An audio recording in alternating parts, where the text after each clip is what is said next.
Hello everybody, welcome back to The Contrarian. Today I will be discussing the current factors which have shifted in the areas of precious metals, mainly gold and silver. Also, I will discuss why, in my opinion, the outlook for these two metals is very bullish, and what targets these two metals could reach in the coming months based on these tailwinds.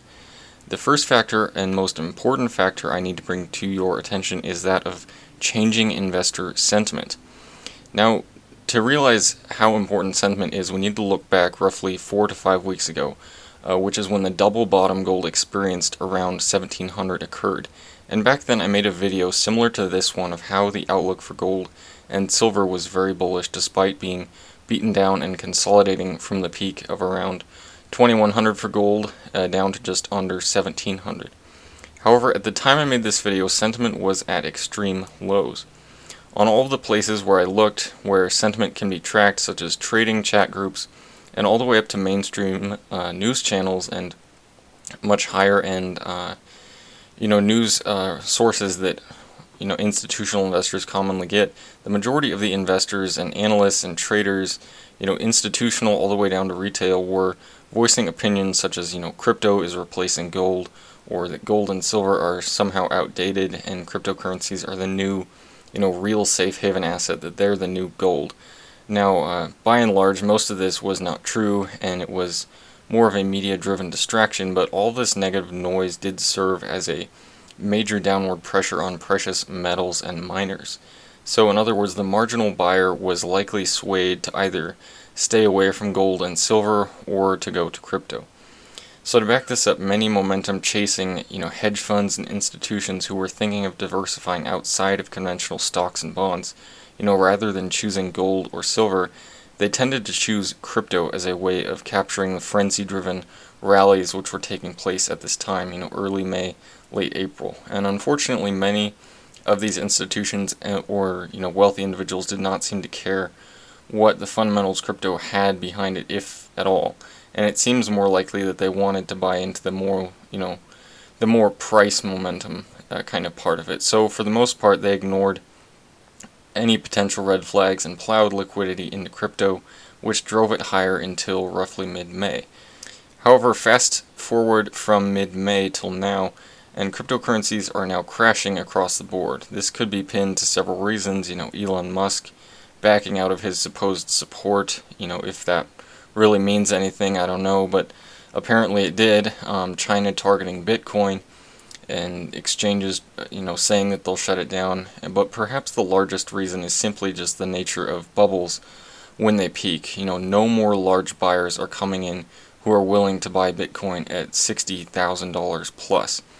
Rather, the first institutional investors become net sellers as they want to lock in profits. And then dumb money begins to panic as prices drop and people lose, 40 or 50% of their positions in a matter of 2 weeks. So all of this is getting around, to the plain truth of, now that Bitcoin and other cryptos have become what people are net sellers of, what will they become net buyers of, which also fit the criteria of diversification outside of the broader market? And this answer likely lies in gold, silver, and precious metal miners. So reason number one for being bullish gold and silver has to do with sentiment shifting and the marginal buyer who is seeking to diversify away from conventional stocks, shifting from crypto potentially to precious metals. Reason number two has to do with increasing investor concerns regarding inflation. Now, to those who've been paying any attention to the actions of central banks in the last year, slightly higher inflation should come as no surprise. I'm kind of shocked that anyone's really surprised at that, but apparently many typical investors who follow conventional metrics did not see this coming, and due to a recent higher than expected inflation report, some investors will likely see precious metals and miners as a safer place than typical stocks. Why could this be, you ask? Likely a variety of reasons. Firstly, precious metal miners have significantly more sound fundamentals than the majority of other stocks out there. And also there is the real concern that if inflation begins getting out of the Fed's control, they would potentially need to raise rates sooner than they have projected. And many companies which are currently zombie companies at right now could no longer afford to service their debt if interest rates were to rise even slightly, which would lead to a potential broader market correction in the minds of the average forward-thinking investor. So in anticipation of these risks, they will likely begin looking elsewhere probably into precious metals and miners. Reason number 3 has to do with the extremely bullish technicals and the confirmation which recently has occurred on both gold and silver, and as a result the miners. And these bull flag patterns, especially visible on gold and gold miners, confirm that a significant run from here is very likely after roughly 8 months of consolidating in this bull flag.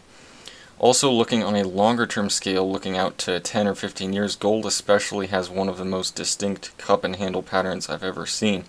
You know, it came down during the lockdowns in March of 2020, touched 1450, it rallied to 2050 really quickly after then. Now it's, consolidated since then and touched 1700 and has rallied since then. So now that this breakout has been confirmed, and should it continue, this will likely drive more investor confidence into these areas as momentum builds. And when momentum builds, all of a sudden precious metals and miners begin attracting the same institutional momentum-seeking money which bought into crypto. So once this rally really gets going, let's say, that in the next 2 weeks from now you see gold break well above 1900 and get towards or past 2000 and close to the previous all-time highs set last August, all of a sudden this could become a very quick rally going from 2000 to new all-time highs. And where does gold peak at? In my opinion, given the run from last May through August, going from 1450 up to 2050, and based on the support gold now has confirmed at around 1700, I believe 2400 is a reasonable conservative estimate for gold to reach in the coming months. Silver is also likely to rally in a similar manner to gold, as investors buy this metal for the same reasons as gold, as well as high, industrial demand for silver. And silver is also beginning to break out of its 8 months of consolidation. It's not quite as clear as gold, but it also is doing that. Because of this, I believe $40 per ounce is a safe minimum target to set for silver in the coming months. And I would not be surprised if both of these targets of, $2,400 gold and $40 silver prove to be very conservative. Once the rally really gets going, it could go well past that. All this being said, the precious metal miners would broadly be the most to benefit from this move of gold and silver. So if you want exposure to the upside of gold and silver, the precious metal miners are one of the best options in my opinion. And this is one of the sectors of the stock market I am currently investing heavily into. Which mining stocks you pick or which indices you pick of miners is totally up to you. I will leave that up to you. All of this being said, this video is for informational purposes only. I hope you enjoyed it. If you did, just consider subscribing and giving a like to this video, and I hope to see you again.